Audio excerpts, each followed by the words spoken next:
Hello guys, इजीमेट 2.0 में स्वागत है। दोस्तों, आज के इस वीडियो में आरआरबी एलपी का मैथ क्वेश्चन कवर करने वाले हैं, जो सारे question previous year based question हैं। तो इस वीडियो में बेस्ट कॉन्सेप्ट का यूज़ करके सवाल को सॉल्व करेंगे, ठीक है। इससे पहले हमने 7 क्लास किए हैं, तो वो ज़रूर देखें वीडियो, ठीक है। बेहतर कॉन्सेप्ट का यूज किए हैं और बेहतर शॉर्ट ट्रिक्स भी बताया गया है, ठीक है। आपकी जानकारी के लिए मैं बता दूं, यदि आप चैनल पर नए हैं तो सब्सक्राइब करिएगा और इसी तरह का अपडेट्स पाने के लिए बेल आइकन को प्रेस करिएगा, ठीक है जी। तो चलिए शुरुआत करते हैं क्वेश्चन से, ठीक है। तो इस क्वेश्चन से शुरुआत करते हैं। देखिए क्या बोला गया है इसमें। रैखिक समीकरण दिया है, ठीक है। दिया है x + 2y - 8 है, ठीक। अब बराबर क्या है, 0 है। फिर 2x + 4y = 16 के जोड़े के हल की संख्या बताना है, ठीक है। इसका कितना हल निकलेगा ये हमको इसमें बताना रहता है, ठीक है। देखो इसका क्या रूल होते हैं। देखो इसका रूल ये होते हैं। पहले इसको क्या करेंगे ना, ऐसे करके x + 2y - 8 है, ये 0 हो गया। इसको भी इसी रूप में लिखना है, ठीक है। ये हो गया 2x + 4y, या बराबर है, बराबर हट जाएगा तो माइनस आ जाएगा, हो गया। क्या कोई दिक्कत। अब इसका एक फार्मूला क्या होता है, जैसे a1/a2 बराबर b1/b2 और बराबर c1/c2, ठीक है। यानी a1 हो जाएगा, यहाँ पर कुछ नहीं तो 1 हो जाएगा। ऐसे a1 हो गया, कुछ नहीं तो 1 है, a1 हो गया। उसके बाद b1 लिखना है, b1 क्या हो जाएगा, 2 हो जाएगा। c1 क्या हो जाएगा, -8, ठीक है। इधर से a2 लिखना है 2, b2 लिखना है 4 और c2 लिखना है -16। कोई दिक्कत। और यहाँ पे पुट करेंगे इस पर, ठीक। a1 का मान कितना हो गया, 1 हो गया। a2 का मान 2 हो गया, ठीक है, बराबर। b1 का मान कितना हो गया, 2 हो गया। इसका मान 4 हो गया, ठीक है। c1 का -8, इसका मान -16, ये कैंसिल हो गया। सारे 1/2 में आ जाएगा, क्या 1/2 में, ठीक है। अगर ये सारे बराबर हो, करने का मतलब a1/a2 बराबर b1/b2 बराबर c1/c2, सारे बराबर हो तो इसका क्या ना अनंत हल होता है। कितना, अनंत हल, ठीक है। क्या होता है, अनंत हल। कोई दिक्कत है। अगर यदि मेरा यहाँ पे बराबर नहीं होता, ठीक है, इसका आंसर तो अनंत हो जाएगा। अगर यहाँ पे बराबर नहीं होता, मतलब इस तरह नहीं होता, अगर इस तरह होता, ये वाला और ये वाला बराबर रहता, ठीक है, ये वाला क्या रहता, बराबर नहीं रहता, ठीक है। तो इसका कितना हल होता, इसका क्या होता, केवल एक हल होता। क्या होता, एक हल, ठीक है। अगर यदि a1 a2 बराबर b1 b2 और ये बराबर नहीं होता, तब क्या होता है, इसका कोई हल नहीं होता, कोई हल नहीं होता, ठीक है। तो ये इसका सिनारियो है। तो ये आप जरूर याद रखें इसको, ठीक है। और भविष्य के लिए बेस्ट रहेगा। कोई दिक्कत है।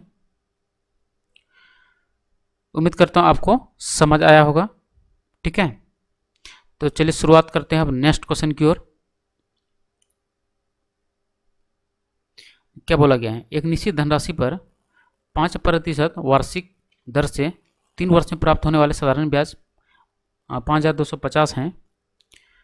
समान अवधि के लिए ब्याज की समान दर पर उसी धनराशि के चक्रवृद्धि ब्याज कितना होगा, ठीक है। इसमें क्या बोल रखा है, इसमें मूलधन नहीं दिया है, ठीक है। मूलधन इसमें नहीं दिया है, तो पहले इसमें मूलधन निकालना पड़ेगा, ठीक। ये जो 5250 है ये साधारण ब्याज है। 5250 है, ये क्या है, साधारण ब्याज। एसआई कितना दिया है, 52,500, ठीक है। एसआई का फॉर्मूला क्या होता है, PRT/100, ठीक है। तो इस फॉर्मूला को यूज करना है, 5250। पी निकालना है हमको, आर का मान 5 और ये 3, ठीक है। इसको सॉल्व कर देंगे, यहाँ 100 आ गया, ये सारे नीचे आ जाएगा और यहाँ से पी। कोई दिक्कत है। देखो ये 3 बार में या तो 5 बार में यहाँ से डिवाइड होगा ये, ठीक है। एक बार में चला गया, फिर 0 लगेगा, इतना 3 से 3 बार में 9 और 15, ठीक है। यानी कि आ गया कितना, 3500। 35 3 0 हो जाएगा। ये हो गया क्या, मूलधन, ठीक है। अब देखो एक शॉर्ट ट्रिक्स बताएंगे और फिर इसी बोलना है कि इसी का यूज करके हमको चक्रवृद्धि ब्याज निकालना है, ठीक है। इसी का यूज करके क्या निकालना है, चक्रवृद्धि ब्याज, ठीक है। देखो एक शॉर्ट ट्रिक्स बताएंगे, क्या बताएंगे, अगर यदि देखो कहने का ये मतलब है आर यानी दर पर तो 5% हो गया, तो समय 3 वर्ष है और ये मूलधन कितना है 35,000। कोई दिक्कत है, जब दर 5% हो और समय 3 वर्ष हो, ठीक है, तब इसका जो है चक्रवृद्धि ब्याज कैसे निकालते हैं, एक फार्मूला होता है, क्या होता है, क्या होता है फार्मूला, C3, मतलब 3 वर्ष दिया हो और 5 वर्ष दर हो, तो क्या होते हैं इसका फार्मूला, चक्रवृद्धि ब्याज इसका कितना होता है 15 ये याद रखना पड़ता है, ठीक है। इसका एक तरीका होता है निकालने का, वही बताएंगे, इतना प्रतिशत, ठीक है। जब 5% दर हो और समय 3 वर्ष हो, तब इसका चक्रवृद्धि ब्याज कितना होगा, इतना। तो ये जो 35,000 है इसका इतना निकाल देंगे, प्रतिशत के बदला में 100, ठीक है। सीधा सीधा आंसर आ जाएगा। कोई दिक्कत है, 0 0 कैंसिल हो गया, ठीक है। ये अब बच गया इतना, ठीक है। इसको मल्टीप्लाई करेंगे तो मेरा इतना आ जाएगा 875। इसको लिख सकते हैं 55 16 88, ये वाला ऑप्शन नंबर बी, ठीक है। इसका कैसे निकाला जाता है, देखो इस फार्मूला को यूज करके निकालेंगे, ठीक है। 3 वर्ष के लिए कंपाउंड इंटरेस्ट 3 वर्ष के लिए क्या निकालेंगे, 3R, यहाँ पे 3R, यहाँ पे रहेगा स्क्वायर, नीचे कितना 100 और यहाँ पे R3, यहाँ पे इसका यूज करके ये बुलाएगा, ठीक है। कोई दिक्कत, यहाँ पे R का मान रखना है, R 5 है तो 5 रखेंगे, ठीक है। यहाँ पे स्क्वायर है तो यहाँ 25 रखेंगे, Q है तो 125 रखेंगे, ठीक है। तो ये वाला आएगा, ठीक है, इसका यूज करके। कोई दिक्कत है, अगर यदि ये तो 3 वर्ष के लिए था 5%, ठीक है, मतलब एग्जाम में ये सब ज़्यादा पूछे जाते हैं, 5% का 10% का ये सब ज़्यादा पूछे जाते हैं, ठीक। अगर ये 10% रहता R कितना रहता 10%, ठीक है, और वो 3 वर्ष के लिए समय रहता, तब इसका कितना होता चक्रवृद्धि ब्याज होता 33 पॉइंट, ये सब याद रखना पड़ता है, ठीक है। अगर यदि R मेरा 15%, ये कॉमन है कि 5% 10% 15% ये सब पूछे जाते हैं अधिकतर, ठीक है, 3 वर्ष के लिए, तो इसका कितना होता है चक्रवृद्धि ब्याज, इसका हो जाएगा 52.0875, ये सब याद रखना पड़ता है। अगर यदि R जो है कितना रहेगा 20% और समय कितना रहेगा 3 वर्ष, तब इसका कितना होगा 72.8%, ठीक है। ये सब नोट कर लो। अगर यदि मेरा रहता R 25% और समय कितना 3 वर्ष के लिए, तब इसका चक्रवृद्धि ब्याज कितना होगा 95.3125, ठीक है। अगर यदि R आता 30%, समय रहता कितना 3 वर्ष के लिए, तब इसका कितना होता है 119.7%, ठीक है। तो ये याद रखने योग्य है,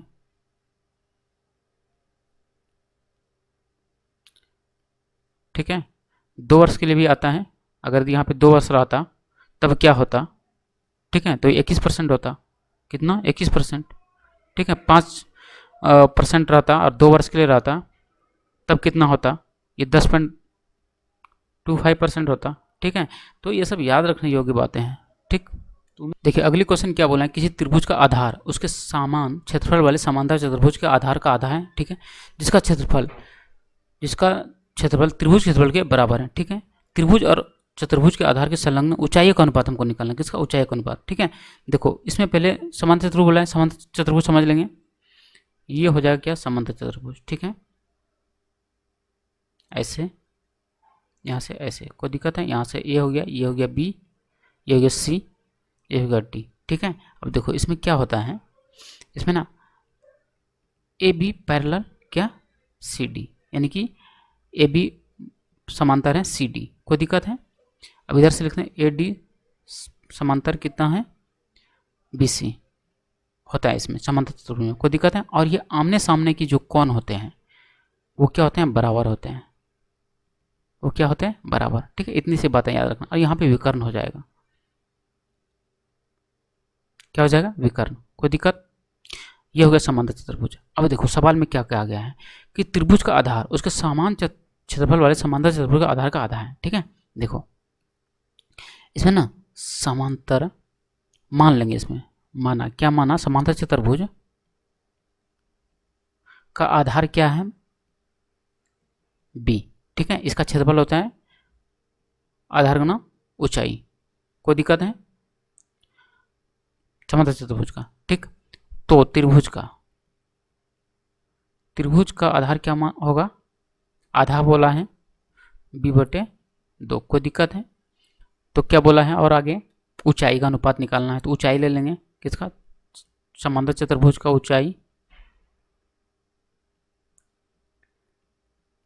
ऊंचाई क्या h1 ले लेंगे। ठीक है, इसका h2 ले लेंगे, त्रिभुज का ऊंचाई, त्रिभुज की ऊंचाई क्या ले लेंगे, h2। ठीक है, अब बराबर बोला है कि नहीं, त्रिभुज क्षेत्रफल के बराबर है, तो इधर त्रिभुज क्षेत्रफल लिखना है, त्रिभुज का क्षेत्रफल, इधर क्या समांतर चतुर्भुज का क्षेत्रफल। ठीक है, इसका क्या हो जाएगा, 1/2 गुना b गुना h, आधार गुना शीर्षलंब, इसका b गुना h। कोई दिक्कत है, आप सबका मान पूछ देंगे। b का मान, इसका b का मान कितना है, b/2, h2 लिए हैं, कोई दिक्कत है, इसका b और h1, कोई दिक्कत, यहाँ से b भी कैंसल, यानी कि हो गया h2 यहाँ 4 और h1, तिरछी गुना करेंगे तो h2 4h1, h2/h1 4/1 यानी 4:1। कोई दिक्कत है, ऑप्शन नंबर बी। कोई समस्या? अब नेक्स्ट क्वेश्चन की ओर चलते हैं। क्या बोला है, नानी और लीलू की लंबाई का अनुपात कितना, 4:3। ठीक है, ये हो गया नानी, ये हो गया लीलू। ठीक है, ये है 4x, ये है 3x। x क्यों, क्योंकि अनुपात में दिया गया है। ठीक है, लीलू की लंबाई दिया गया है, इसका दिया है कितना, 1.2, जिसका दिया उसको बराबर कर लेंगे। ठीक है, तो x क्या हो जाएगा, 1.2/3। ठीक है, इसको करेंगे तो 0 कितना हो जाएगा, 4। ठीक, अब क्या बोला है, नानी की लंबाई, नानी कितना है, 4x, 4 गुना होगा 0.4, 4 चौक 16 यानी 1.6। ठीक है, ये वाला ऑप्शन नंबर बी। कोई दिक्कत? अगला क्वेश्चन